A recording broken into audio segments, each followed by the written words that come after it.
High বন্ধুরা, তোমরা সবাই কেমন আছো? আশা করি তোমরা অনেক ভালো আছো আর আমরা অনেক ভালো আছি। একদমই তাই। তো আজকে যে ভিডিওটার অনেকটা কিন্তু গুরুত্বপূর্ণ, যেটা বলার আর কি। শুনতে হয়তো বা অনেকটা সহজ লাগবে, কিন্তু বুঝতে ততটাই কঠিন গাইস। আর বুঝতে পারছো আজকে কার ভিডিও নিয়ে চলে এসেছি, সে আবুতাহ আদনানের একটা ভিডিও, যার ভিডিও দেখার জন্য তোমরা আমাদেরকে অনেকটা দিন ধরে কমেন্ট করছিলে, রিকোয়েস্ট করছিলে। ফাইনালি আজকে চলে আসলাম।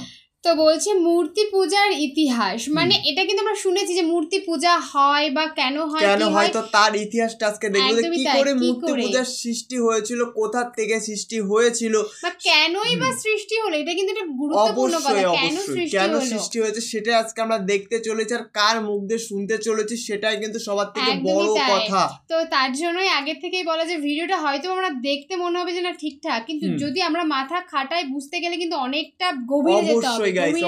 মানে পুরো মনোযোগ দিয়ে গাইস ভিডিওটি দেখবে, তাহলে তোমরা বুঝতে পারবে যে কেন মূর্তি পূজা শুরু হয়েছিল। তো আমাদের চ্যানেলে যারা ফার্স্ট টাইম ভিজিট করছো, প্লিজ গাইস চ্যানেলটাকে সাবস্ক্রাইব করে দাও, পাশে থাকা বেল আইকনটি অল করে দিও নিত্য নতুন ভিডিও গাইস সবার আগে পাওয়ার জন্য। একদমই তাই। তো আমাদের এই ভিডিওটা কিন্তু সত্যি খুব মনোযোগ দিয়ে দেখতে হবে, না দেখলে আমরা বুঝতে পারবো না। আর তোমরা কেমন মানে তোমাদের কেমন লাগলো ভিডিওটা, সেটা অবশ্যই ভিডিও শেষে জানিও। আমাদের মেইন ভিডিও কিন্তু ডেসক্রিপশন বক্সে চলে আসবে, প্লিজ গাইস তোমরা ওখান থেকে চেক আউট করে নাও। তো চলো গাইস বেশি কথা না বলে আজকের ভিডিওটি দেখা যাক। নূহ আলাইহিস সালামের যুগের মানুষ সর্বপ্রথম এই মূর্তি পূজা শিরক করেছে। এর আগে মূর্তি পূজা ওয়ার্ল্ডে ছিল না, নূহ আলাইহিস সালামের যুগ থেকে শুরু হয়েছে। তাহলে এটাকে আমরা সর্বোচ্চ পর্যায়ে সনাতন বলতে পারি না। তারও আগে যে সময় চলে গেছে, ওই সময় মানুষ তাওহীদপন্থী ছিল। আদম আলাইহিস সালামের যুগে তখন মানুষ এই কাজ করতো না। শুরুটা কেমন করে হলো? ভালো উদ্দেশ্যেই শুরু হয়েছিল, ভালো মনে করে। কেমন? যে মানুষ এরকম চিন্তা করে নিয়েছিল যে এই মানুষগুলো ইয়াগুস ইয়াউক নাসর, এই ভালো মানুষগুলো আল্লাহর খুব নেককার বান্দা ছিলেন। তাদের স্ট্যাচু তৈরি করা যায়, তৈরি করলে কি হবে, এগুলোকে দেখলে আমাদের আগ্রহ জন্মাবে ইবাদত করার ব্যাপারে। এটা ছিল ওদের থটস। শয়তান এভাবেই তাদেরকে ইনফ্লুয়েন্স করেছিল আর কি। তারা তাই করলো। এই জেনারেশনটা যখন মারা গেল, পরের জেনারেশন যখন আসলো, তখন শয়তান ওদেরকে বোঝালো, ধরেন 100-200 বছর পরে বোঝালো যে ওরা খুব ভালো মানুষ ছিল, ওদের মূর্তিকে মসজিদের বাইরে না রেখে ভিতরে ঢুকিয়ে ফেলো। তাদেরকে সেজদা করতে হবে না, ভিতরে ঢুকিয়ে ফেলো, ইবাদতে মনোযোগ আসবে। পরের জেনারেশন এই কাজটাই করলো। থার্ড জেনারেশনকে শয়তান বোঝালো যে সরাসরি ওদের কাছে চাইলেই হবে, তারা আল্লাহ পাকের অনেক মানে কি আনুগত্য প্রাপ্ত, নৈকট্য প্রাপ্ত বান্দা, সরাসরি তাদের কাছে চাইলেই হবে। আল্লাহর কাছে চাওয়া এখানে চাওয়া একই কথা, ওখানে সেজদা করা এখানে সেজদা করা একই কথা। এখান থেকে শুরু হলো সরাসরি স্ট্যাচু ওয়ার্শিপিং এখান থেকে শুরু হয়েছে। তো আমরা আমাদের হিন্দু ভাই বোন যারা আছেন, আমাদের আশপাশে অমুসলিম ভাই বোন, তাদের প্রতি সম্মান রেখেই এই হিস্ট্রিগুলো পড়তে বলবো আর কি, এবং যুক্তি দর্শনগুলো খুঁজতে বলবো। আসলে কি তারা শুনতে পায়? আসলে কি সে আমার কোনো উপকার করতে পারে? আসলে কি সে আমার কোনো ক্ষতি করতে পারে? আসলে কি সে সৃষ্টিকর্তার প্রতিমূর্তি হতে পারে কিনা? তো আমরা এটা আহ্বান জানাবো, আমরা কারো ধর্মীয় অনুভূতিতে আঘাত করব না। ইসলাম আমাদেরকে এটা শিখায় না। ইসলাম এটা শিখায় যে মানুষকে হিকমার সাথে, প্রজ্ঞার সাথে দাওয়াত দেয়া, যাতে করে তারা জাহান্নামের রাস্তা থেকে ফিরে আসতে পারে ইনশাআল্লাহ। এখন আসুন, তো ইব্রাহিম আলাইহিস সালাম সমাজের মানুষকে দাওয়াত দেন। কিভাবে দেন? কোরআনে এভাবে ভাষা আসছে। আমি সূরাগুলোর নাম বলে দিই, আপনারা একটু চেক করে নিয়েন। সূরা আম্বিয়ার মধ্যে আসছে, সূরা সফফাতের মধ্যে আসছে, সূরা আনআমের মধ্যে আসছে। তো তিনি দাওয়াত দেন এভাবে যে ওয়াইজ ক্বালা ইব্রাহিম, যখন ইব্রাহিম বললেন লিআবিহি ওয়া কওমিহি, তার বাবাকে এবং তার কওমকে বললেন, মা হাযিহি তামাসিলুল্লাতী আনতুম লাহা আকিফুন, তোমরা এইসব কি মূর্তির উপাসনা করো, এদের চারপাশে ঘুরতে থাকো, কি সব করো? তো তারা বলে যে নাহনু বাল ওয়াজাদনা আবাআনা কাযালিকা ইয়াফআলুন, আমরা আমাদের বাপ দাদাদেরকে দেখেছি এইভাবেই করতে। তাদের রেফারেন্স কিন্তু এটাই ছিল, কোনো দালিলিক জ্ঞানতাত্ত্বিক যুক্তি বিজ্ঞান দর্শন এখানে নাই। এখানে কি ফিলোসফিটা কি, বাপ দাদাদেরকে দেখেছি করছে। তো এটা দিয়ে আবার অনেক সময় বাংলাদেশে আবার একটা ট্রেন্ড চালু করা হয়েছে যে তোমরা দীর্ঘদিন 1200 বছর থেকে যে ইসলামটা ফলো করে আসছো ওটা ভুয়া, আমরা যেটা নতুন মডারেশন দিচ্ছি এটাই সঠিক। এই দলিল সেম না, আলাদা। এখানে অমুসলিমদেরকে দাওয়াত দেওয়া হচ্ছে। অমুসলিমরা বলছে যে আমরা বাপদাদাদেরকে দেখেছি যে তারা এভাবেই মূর্তি পূজা করতো, আমরা তাই করি। এটার সাথে কি হানাফি মাযহাবকে মিলাবেন আপনি? হ্যাঁ, হানাফি মাযহাব বাপদাদা থেকে চলে আসে, ভুয়া নতুন যেটা দিচ্ছি এটাই সঠিক? আস্তাগফিরুল্লাহ। তো আমরা হাত চেঞ্জ করাটাকে এখন মনে করি হিন্দু থেকে মুসলমান হইলাম মনে হয়, হাত বদল করাটাকে মনে হয় যে হিন্দু থেকে মুসলমান হয়েছি মনে হয়। গভীরে ঢোকেন, ওলামায়ে কেরামদের মানে দার্সে গিয়ে বসে গভীরে ঢুকলে বুঝতে পারবেন যে ইসলামিক স্কুল অফ থটগুলা প্রত্যেকটারই ভিত্তি আছে, এগুলোর গভীর শেকড় আছে, ভিত্তি আছে। আল্লাহ, রাসূল এবং রাসূলের সাহাবীগণ, এই তিনটাকেই মানতে হবে। আপনি যদি বলেন যে আমি সাহাবীদেরকে মানি না, খালি আল্লাহ এবং রসুলকে মানি, তাহলে আল্লাহকে রসুলকে মানতে পারবেন না। সাহাবীদের অনুসরণ না করলে রসুলকে ফলো করতে পারবেন না। তো ওইটা আজকের ইস্যু না, এটা ফিকহি অনেক ব্যাপার, গভীর ব্যাপার, এটা অন্যদিন কথা হবে। এই দলিল আর এই দলিল কিন্তু সেম করা যাবে না। আবার যে আমরা বাপ দাদা থেকে দেখে আসছি তোমরা নামাজ এইভাবে পড়ো, এই নামাজ ওই দলিল চলবে না, আমারটা ঠিক, এটা ঠিক না। নামাজ যেটা পড়ে আসে তারা, এটা ঠিক আছে, এর প্রত্যেকটা দলিলের মধ্যে অথেন্টিসিটি আছে। এরকম করে সমাজে ফিতনা ছড়ানো ঠিক হবে না, বিভ্রান্তি ছড়ানো ঠিক হবে না। এখন আসুন, ইব্রাহিম আলাইহিস সালামকে কি আনসার দিচ্ছেন? আমরা আমাদের পিতা মাতাদেরকে দেখেছি, বাপ দাদাকে দেখেছি এরকম তাওয়াফ করতে, মূর্তির চারপাশে পূজা করতে, নজর দিতে। তো ইব্রাহিম আলাইহিস সালাম বলছেন যে হাল ইয়াসমাউনাকুম, এই মূর্তিগুলো কি তোমাদেরকে শুনতে পারে? ইয তাদউন, যখন তোমরা একে ডাকো। হাল ইয়ানফাউনাকুম, তোমাদের কোনো উপকার আসতে পারে? আও ইয়াদুররুকুম, তোমাদের কোনো ক্ষতি করতে পারে? মানে কি করতে পারে তোমরা তো তার দলিলগুলো কিন্তু অকাট্য। ইব্রাহিম আলাইহিস সালামের দলিলগুলো কিন্তু এখানে, যুক্তিগুলো কিন্তু অকাট্য। আসলে কি সে শুনতে পারে? আসলে কি সে দেখতে পারে? আসলে কি সে তোমার উপকার করতে পারে? তাদের কিন্তু কিছু বলার নাই এখানে। তারা বলছে আমাদের পিতা মাতা বাপ দাদাদেরকে দেখেছি এইভাবেই করতে। ইব্রাহিম আলাইহিস সালাম বলছেন যে ইন্নাকুম আনতুম লাফি দালালিম মুবিন, তোমরা তো সুস্পষ্ট বিভ্রান্তির মধ্যে আছো। তাহলে তো এরকম আরো অনেক আয়াত আছে। ওয়া ইন্না মিন শিআতিহি লা ইব্রাহিম ইয জাআ রাব্বাহু বিকলবিন সালিম ইয ক্বালা লিআবিহি ওয়া কওমিহি মাযা তা'বুদুন, তোমরা কিসের ইবাদত করো? আইফকান আলিহাতান দুনাল্লাহি তুরিদুন, তোমরা কি আল্লাহ সম্পর্কে মিথ্যা আরোপ করতে চাচ্ছ? ফামা যন্নুকুম বিরাব্বিল আলামিন, আল্লাহ রাব্বুল আলামিন সম্পর্কে তোমাদের কি ধারণা? এভাবে তিনি তার কওমকে দাওয়াত দিতে লাগলেন। কিন্তু তাদের কওমের দলিল একটাই ছিল, বাপ দাদাদেরকে দেখেছি এভাবে মূর্তি পূজা করতে, তাই করি। সনাতন, এটা ছিল কি সনাতন। আরো একটা দাওয়াত ইব্রাহিম আলাইহিস সালাম তার কওমকে দিলেন, সেটা কি? এবার এখানে সমাজের মানুষের সাথে ওই সমাজের ধর্ম নেতারাও ছিল। সমাজে কিন্তু কয়েক শ্রেণীর মানুষ থাকে, মানে সামাজিক নেতা, ধর্মনেতা, রাষ্ট্রনেতা। তো রাষ্ট্রনেতা পর্যায়ে এখনো ইব্রাহিম আলাইহিস সালাম যান নাই, এখন সমাজ নেতা আর ধর্মনেতা চলছে আর কি। এবার ধর্মনেতা আসলো, এসে ধর্মনেতারা তাকে বোঝানোর চেষ্টা করলো যে এই আসমানের তারা, চাঁদ, সূর্য, প্রকৃতি, গাছপালা, এগুলো ইলাহ, এগুলোর ইবাদত করা যায়। এই ঘটনা আল্লাহ রাব্বুল আলামিন সূরা আনআমের মধ্যে বলেছে। তো ইব্রাহিম আলাইহিস সালামকে তারা দেখাচ্ছে, এটা আরবীয় একটা কাব্যিক ভাষায় কোরআনে এসেছে, চমৎকার ভাষায়, যে ফালাম্মা জান্না আলাইহিল লাইল, যখন তার উপর রাত আচ্ছাদিত হলো, রাআ কাওকাবা, তখন ইব্রাহিম আলাইহিস সালাম কি দেখলেন? আকাশে তারা দেখলেন।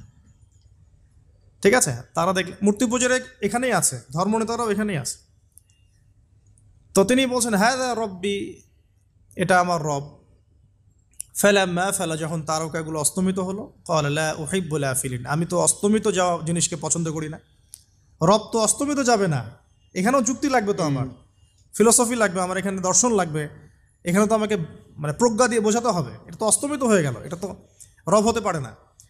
ফালাম্মা রাআল কামারা বাযিগান, যখন সে চাঁদকে দেখলো জলজল করছে একদম। আর এখনকার চাঁদ দেখা আগের চাঁদ দেখা দেখ না, এখন তো আমরা চাঁদের আলোই খুঁজে পাই না, তখনকার চাঁদ তো অন্যরকম। তো বাযিগান মানে জলজল করছে। তখন তিনি বললেন হাযা রব্বি, এটা আমার রব।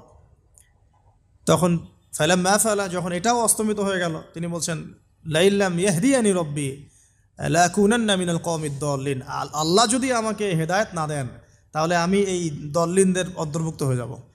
ইব্রাহিম আলাইহিস সালাম বলছেন ফালাম্মা রাআ শামসা বাযিগাতান, যখন এবার সূর্যকে দেখলেন দিনের বেলা, এটা তো আরো বড়, হাযা রাব্বি হাযা আকবার, এটা আমার রব, এটা সবচেয়ে বড়, হাযা আকবার, এটা সবচেয়ে বড়।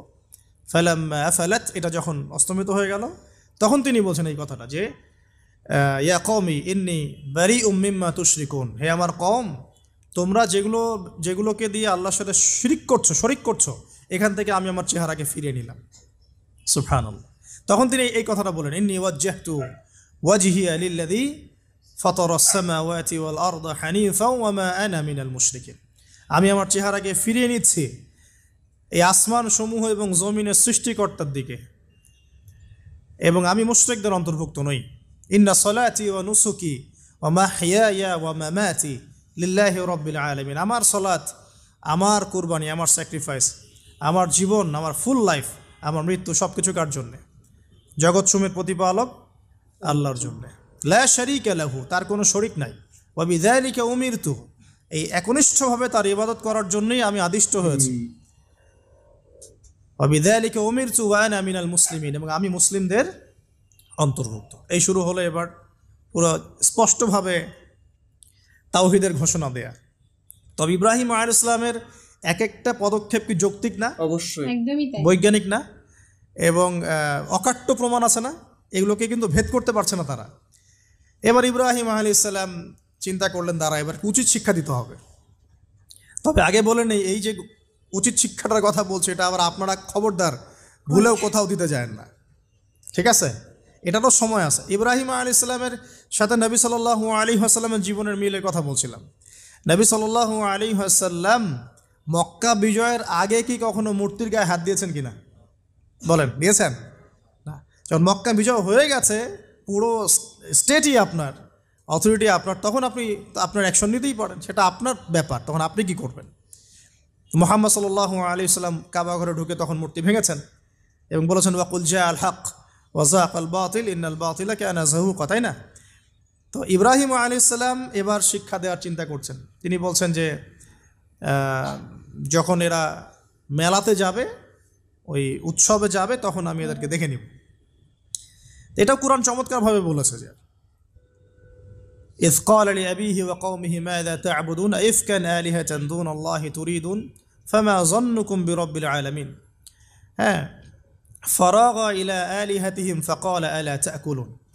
ইব্রাহিম আলাইহিস সালাম এবার যখন ওরা মেলায় চলে গেছে, যাওয়ার আগে আবার ইব্রাহিম আলাইহিস সালাম বলছিলেন যে ইন্নী সাকিম, আমি হচ্ছি অসুস্থ। আমি কি অসুস্থ? নজরা নজরাতান ফিন নুজুম, ইব্রাহিম আলাইহিস সালাম রাতের বেলা আকাশের দিকে তাকালেন একবার, তাকিয়ে ওদেরকে বললেন যে ইন্নী সাকিম, আমি অসুস্থ। এটা কৌশল, এইটা তো আমি অসুস্থ, এটা কৌশল। এই কৌশল আবার সব জায়গায় খাটাতে যায় না, শুনেছিলাম। তো এবার যখন তারা চলে গেল, ফারাগা ইলা আলিহাতিহিম ফাকালা আলা তা'কুলুন, এবার তিনি ওই মূর্তি গৃহ যেটা ওদের, ওখানে ঢুকে বলছেন যে আলা তা'কুলুন, তোমাদের কি হলো, খাচ্ছ না কেন? কাদেরকে বলছে এই কথা? মূর্তি খাচ্ছ না কেন? আলা তা'কুলুন। ফারাগা ইলা আলিহাতিহিম ফাকালা আলা তা'কুলুন মা লাকুম লা তানতিকুন, কি হলো, কথা বলছো না কেন? মা লাকুম লা তানতিকুন, কি হলো, কথা বলছো না কেন? এবার ফারাগা আলাইহিম দরবাম বিল ইয়ামিন, এবার ইয়ামিন মানে ডান হাত, ডানাতে যা পেয়েছিলেন আর কি, তা দিয়ে সবগুলোকে ভেঙে চুরমার করে ফেলছে। ব্যাস, এবার ওরা যখন আসলো, এসে বলছে যে আনতা ফাআলতা হাযা বিআলিহাতিনা ইয়া ইব্রাহিম, হে ইব্রাহিম, তুমি কি আমাদের উপাস্যদের সাথে এই কাজ করেছো? ইব্রাহিম বলছেন লা, না, বাল লা আসলে কোরআনে নাই, আমি নিজের মতো করে বললাম আরবি বলতে বলতে। বাল ফাআলাহু কাবীরুহুম হাযা, বরং এই বড়টা এই কাজ করেছে। এর মধ্যে সবচেয়ে বড় যেটা আছে এই ব্যাটার কাজ, আমি করি নাই, আমি তো করি নাই। তখন ওরা তো এটা তো হতভম্ব হয়ে গেল, যে সে বলছে যে তুমি তো জানো, তুমি তো খুব ভালো করেই জানো যে তারা কথা বলতে পারে না, নড়াচড়া করতে পারে না, কিছুই করতে পারে না। তখন তিনি বললেন, তাহলে তোমরা কেন এমন ইলাহের উপাসনা করো যে কথাও বলতে পারে না, শুনতেও পারে না, দেখতেও পারে না, তোমার উপকারও করতে পারে না, কিন্তু এবারও কিন্তু যুক্তি নাই, কোনো তাদের কাছে কোনো দলিল নাই, কোনো প্রমাণ নাই, কোনো যুক্তি দর্শন কিচ্ছু নাই। এবার শুরু হলো জুলুম। জালেমের কাজ কি? যুক্তি, জ্ঞান, দর্শন, বিজ্ঞান এগুলো দিয়ে যখন পরাস্ত, এগুলো দিয়ে পারছি না, এবার পেশি শক্তি, এবার কি পেশি শক্তি, ব্যাস এবার পেশি শক্তি। ইব্রাহিম আলাইহিস সালামকে নিয়ে যাওয়া হচ্ছে নমরুদের দরবারে। এবার চলো, এবার তোমার আছে খবর আছে। এবার পুরো রিমান্ড হবে 7 দিনের। একদিন রিমান্ড হলেই অবস্থা খারাপ হয়ে যাওয়ার কথা। তো ইব্রাহিম আলাইহিস সালামকে এবার নিয়ে যাচ্ছে ধরেন নমরুদের কাছে। কি যে হবে আল্লাহ ভালো জানেন। ইব্রাহিম আলাইহিস সালাম যখন যাচ্ছেন তখন কি তিনি জানতেন যে আল্লাহ পাক তাকে আগুন থেকে বাঁচাবেন? লোম পর্যন্ত এই ঘটনা যে ঘটবে তিনি কি জানতেন? আচ্ছা, আমরা না হয় জানি যে এমনটা হয়েছিল। ইব্রাহিম আলাইহিস সালাম ওই সময় তো আর জানতেন না যে কি হতে যাচ্ছে। তার মানে তার ওই সময় তার ইমানের তেজ, তার স্থিরতা, ইস্তেকামা এবং তাওয়াক্কুল কত বেশি ছিল। তাকে নিয়ে যাওয়া হচ্ছে। এবারে নমরুদের সামনে দাঁড় করিয়ে নমরুদ এবার একটু মজা নিয়ে জিজ্ঞাসা করলো যে কে তোমার রব? ওই কবরের প্রশ্ন করার মতো, মান রব্বুক, তোমার রব কে? তো ইব্রাহিম আলাইহিস সালাম বলছে রব্বি আল্লাযী ইউহয়ী ওয়া ইউমীত, আমার রব তিনি যিনি জীবন দেন মৃত্যুও দেন। এবার নমরুদ বলছে ক্বালা আনা উহয়ী ওয়া উমীত, আমি তো জীবন দিই আর মৃত্যু দেই। কিভাবে? একজন এই যাবজ্জীবন প্রাপ্ত আসামিকে ডেকে নিয়ে ছেড়ে দিল, দিয়ে বললো যে জীবন দিলাম। আর একজন আসামিকে ডেকে তৎক্ষণাৎ মৃত্যুদণ্ড দিয়ে মৃত্যু দিলাম। তো ইব্রাহিম দেখলেন আলাইহিস সালাম এ তো মোটা বুদ্ধির মানুষ, কারণ যে যত বড় জালেম হয় তার বুদ্ধি তত মোটা হয়। এটা মাথা রাখবেন। ফেরাউনের মতো জুলুম মানুষের বুদ্ধি লোপ করে দেয়, আর শিরক মানুষের মধ্যে ভয় সঞ্চার করে। যখন আপনি শিরক করতে থাকবেন মনে খুব ভয় কাজ করবে। এবং মুশরিক বাহিনী কখনো ইসলামের বিজয় লাভ করতে পারে নাই। যে মুসলিম সেনাবাহিনীর মধ্যেও শিরক ছিল না, ওরা যুদ্ধের মাঠে পরাজিত হয়ে গেছে। ইতিহাস ঘাটবেন, মুসলিম যে সেনাবাহিনীর মধ্যে শিরক ছিল ওই সেনাবাহিনী পরাজিত হয়ে গেছে। আবার অল্প গুটি কয়েক সেনাবাহিনী তারা তাওহীদপন্থী ছিল, তারা জয়লাভ করেছে। ইতিহাস ঘেটে দেখবেন। তো জুলুম কি করে? বুদ্ধি লোপ পায়। নমরুদের বুদ্ধি লোপ পেয়ে গেল। তো ইব্রাহিম আলাইহিস সালাম বলছেন রব্বি আল্লাযী ইউহয়ী ওয়া ইউমীত, এ তো এটা বুঝলো না। তাহলে ইন্নাল্লাহা তাআলা ইন্নাল্লাহা ইয়াতি বিশ-শামসি মিনাল মাশরিক ফাতি বিহা মিনাল মাগরিব। ইব্রাহিম আলাইহিস সালাম বলছেন যে আল্লাহ রাব্বুল আলামিন, আমার আল্লাহ, তিনি পূর্ব দিক থেকে সূর্য ওঠান। তো তুমি যদি ইলাহ হয়ে থাকো তাহলে পশ্চিম দিক থেকে উঠাও। এটা আরো বড় অকাট্য দলিল হলো। তার অবস্থাটা আল্লাহ ব্যাখ্যা করছেন এভাবে। আল্লাহ বলছেন ফাবুহিতাল্লাযী কাফার, কাফের একদম হতভম্ব হয়ে গেল। একদম হতভম্ব হয়ে তো লাভ নাই। পেশি শক্তি আছে আমার, তোমার যুক্তি, বিজ্ঞান, দর্শন, থিওরি তো আমার দরকার নাই। তোমার দিনের জ্ঞানের এলিমেন্ট তোমার দরকার নাই। তোমার ওয়াজ নসিহতের আমার দরকার নাই। আমার কাছে কি আছে? পেশি শক্তি আছে। পিটায় সব সিধা করে ফেলাবে একেবারে। বাস ইব্রাহিম আলাইহিস সালামের জন্য বলছে ফাআল হাররিকুহু ওয়ানসুরু আলিহাতাকুম, একে জ্বালায় দাও, পুরায় দাও, একে জ্বালায় পুরায় দাও, তোমাদের ইলাহদেরকে সাহায্য করো। আল্লাহ পাক অন্য জায়গায় বলছেন যে ফাআরাদু বিহি কাইদান ফাজআলনাহুমুল আসফালিন, তারা ইব্রাহিম আলাইহিস সালামকে নিয়ে একটা বিশেষ বড় একটা কৌশল করলো। এই কৌশলটা কি ছিল? তাকে অগ্নিকুণ্ডের মধ্যে ফেলে দেওয়ার চেষ্টা করলো, আগুন জ্বালিয়ে রাখলো। বলা হয় 40 দিন, এগুলো হিস্ট্রি বা তাফসীরগুলোতে আসছে। আমি just Quran text to the point বলছি। তো আগুন দাউ দাউ করে জ্বলতে লাগলো। ওই ব্যাবিলন, ওখানকার সব মানুষ দেখছে বিষয়টা। ইব্রাহিম আলাইহিস সালামকে ফেলে দেওয়া হবে। দেখেন, যখন ফেলে দেওয়া হবে তখন কি ইব্রাহিম জানতেন যে তিনি আগুনে পড়বেন না? তিনি তাহলে প্রস্তুত ছিলেন। তিনি তখন জীবন দেওয়ার জন্য প্রস্তুত ছিলেন। ঠিক আছে। এখন তাকে ফেলে দেওয়া হচ্ছে, ঠিক ওই সময়ে জিবরাইল আলাইহিস সালামের আগমন। সুবহানাল্লাহ। তিনি এসে বলছিলেন যে আমার কাছে কোনো হাজত আছে নাকি আপনার?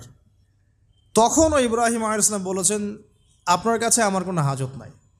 হাসবি আল্লাহ ওয়া নি'মাল ওয়াকিল, এই যে কথাটা আমরা বলি হাসবুনাল্লাহ ওয়া নি'মাল ওয়াকিল, হাসবি আল্লাহ ওয়া নি'মাল ওয়াকিল। ইব্রাহিম আলাইহিস সালাম বললেন আল্লাহই আমার জন্য যথেষ্ট এবং তিনিই আমার উত্তম কর্মবিধায়ক। বাস এরকম মোমেন্টে বান্দা যখন আল্লাহকে এভাবে চাবে, আল্লাহ রাব্বুল আলামিন না এসে পারবেন? কখনোই পারবেন না ইনশাআল্লাহ তাআলা। তখন আল্লাহ রাব্বুল আলামিনের আদেশ চলে আসলো, ইয়া নার, হে আগুন, কুনি বারদান ওয়া সালামান আলা ইব্রাহিম, ইব্রাহিমের জন্য ঠান্ডা হয়ে যাও, শীতল ঠান্ডা হও। মানে খুব শীতল না, আবার আরামদায়ক শীতল ঠান্ডা হয়ে যাও। সুবহানাল্লাহ। এভাবে আল্লাহ রাব্বুল আলামিন ইব্রাহিম আলাইহিস সালামকে অগ্নি পরীক্ষা থেকে বাঁচালেন। ওখানে ইব্রাহিম আলাইহিস সালাম থাকলেন, কোনো ক্ষতি হলো না। তিনি পরবর্তী সময় বলেছিলেন ওই সময়টুকুর মধ্যেই তিনি শান্তিতে ছিলেন। যে বললাম না, অনেকে যে নির্যাতন নিপীড়নের শিকার হয়, তারপরে বলে যে ওই সময়টুকুই ভালো ছিলাম, আল্লাহকে পেয়েছিলাম, তেলাওয়াত বেশি ছিল, তাহাজ্জুদ বেশি ছিল, পরে ফিতনার যুগে চলে আসছি। তো এই হলো অগ্নি পরীক্ষা। এরপরে কমকে দাওয়াত দেওয়ার হলো না, সেখান থেকে চলে যেতে হবে।